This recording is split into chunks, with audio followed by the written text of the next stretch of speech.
The NFL has pledged to ditch the use of so-called race norming, a eugenicist-sounding term for a racist and discredited practice.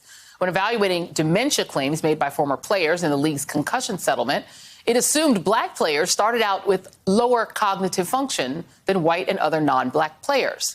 This made it harder for black retired players to show a deficit to qualify for a payout, which can be worth hundreds of thousands of dollars. The announcement comes after two black players filed a civil rights lawsuit over the use of race-based benchmarks.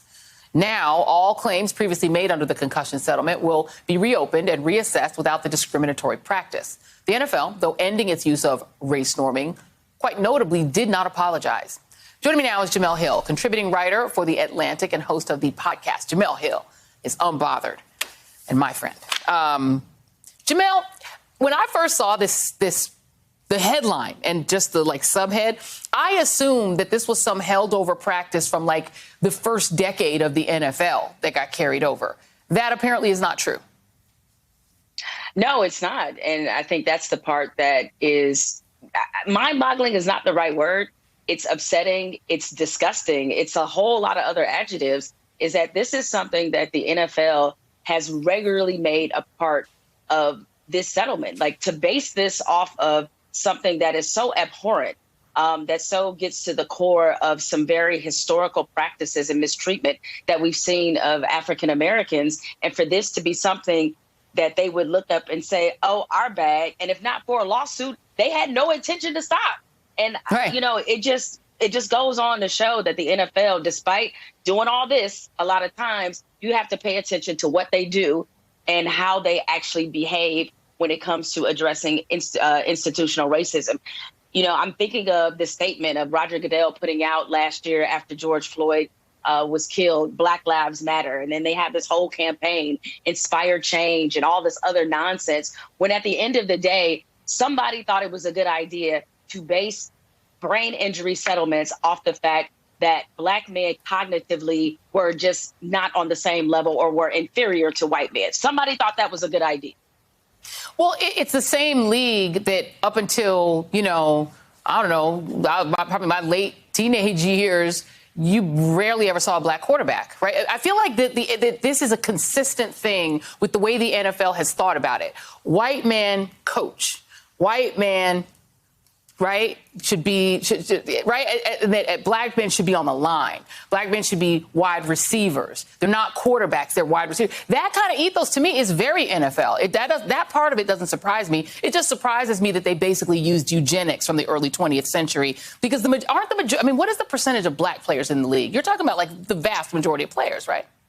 Yeah, you're talking about a league that's 70% black, and you couldn't be more right, Joy. I mean, the truth is, based off their track record, the NFL has long sent the message that they care more about abusing black bodies than respecting black minds. When you look at the fact that there's 3 black head coaches in the NFL, there's never been a majority black owner.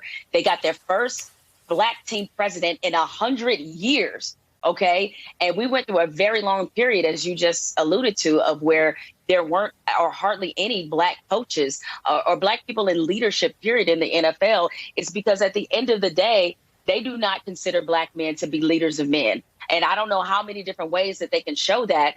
But this, to me, is just the latest example of something that is very on brand for this league that continues to try to insult all of our intelligence by pretending to care about issues of equality and about addressing some of these larger conversations that we're having in this country, when clearly they don't. Yeah, they can call us when Colin Kaepernick has a job and a team. Let's go on to, because I feel like, and you've been talking about this a lot because you're sort of living through it. There has been this changing power dynamic, I feel, between in all of the professional sports, right? Where you're seeing black athletes saying, you know what? Nope, we're going to use our voices. We're going to stand up on civil rights issues, on voting rights, and we're going to be very intentional about speaking the truth about our lives. Outside of the league, we're still able to be victims of police brutality. Our family members are still in the same victimhood. We're going to stand up for the right to vote for black folks and being open about that. And now it feels like the backlash is coming. Let's talk about Naomi Osaka, because she's somebody who is heroic. She's, one of the greatest athletes of our age, of her generation. She got fined $15,000 for not doing press. and then she backed out of the French Open. Tell us what's going on with her. And is this the tennis leagues? Are they punishing her for being outspoken? What do you make of what's going on with her? Oh, there's no question that the intention was to put Naomi Osaka in her place. Athletes being fined for not appearing at press conferences and not fulfilling media obligations is not a new practice. And they have done this in tennis before with other players. However, the part that people need to pay attention to is that it wasn't just the French Open officials who joined in to try to diminish and denigrate Naomi Osaka. It was all the heads of all the major tournaments, the U.S. Open and the Wimbledon and the Australian Open. They signed that letter in which the French Open warned Naomi Osaka that not only would she face more fines, but she could potentially face expulsion from other major tournaments. That, to me, is a very serious gauntlet that they are throwing. I mean, they're basically bringing a bazooka to a rock fight. You know, Naomi Osaka said that she was willing to pay the fine, and I think they should have just left it there. And instead, they decided that that wasn't good enough. They had to make sure that Naomi Osaka knows who runs the sport. But I tell you what, Joy, they messed around and found out.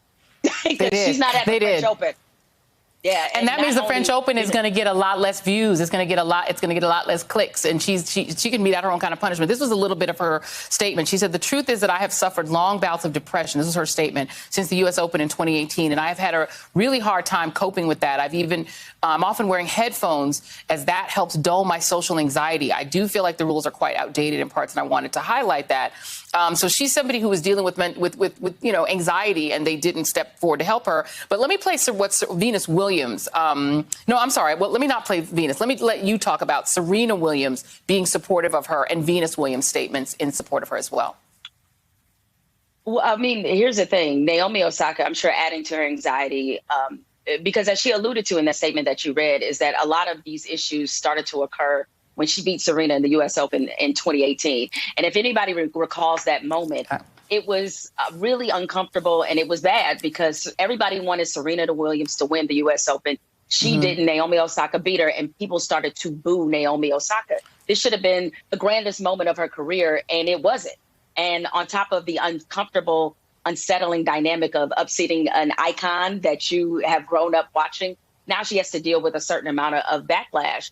And so, you know, what she's talking about is something that, unfortunately, a lot of athletes, more than we would know, actually go through. Everybody isn't born to sit through press conferences with dozens of reporters, you know, shouting questions at you and wanting to know everything about you.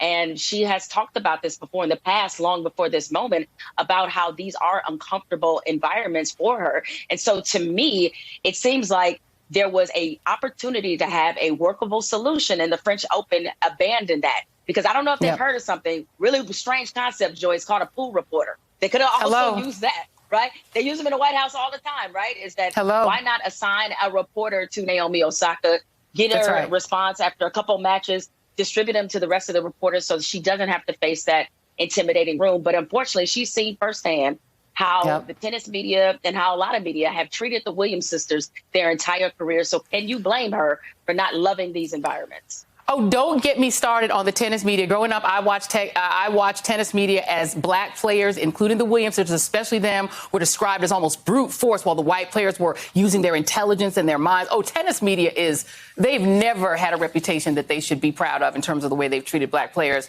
I don't know who the brother is go on, sorry. No, I was going to say, think about this, Joe. I don't know if you remember this press conference, but somebody had the nerve to ask Serena Williams if she was intimidated by Maria Sharapova's looks. Come on now. Come. This tells me, hello. Who was the brother who said human zoo? The NFL, the NBA player who said it's a human zoo? You could apply that across the board to the way that black players are treated across these leagues. Jemele Hill, you were the one person I want to talk to about this tonight. Thank you so much for making the time.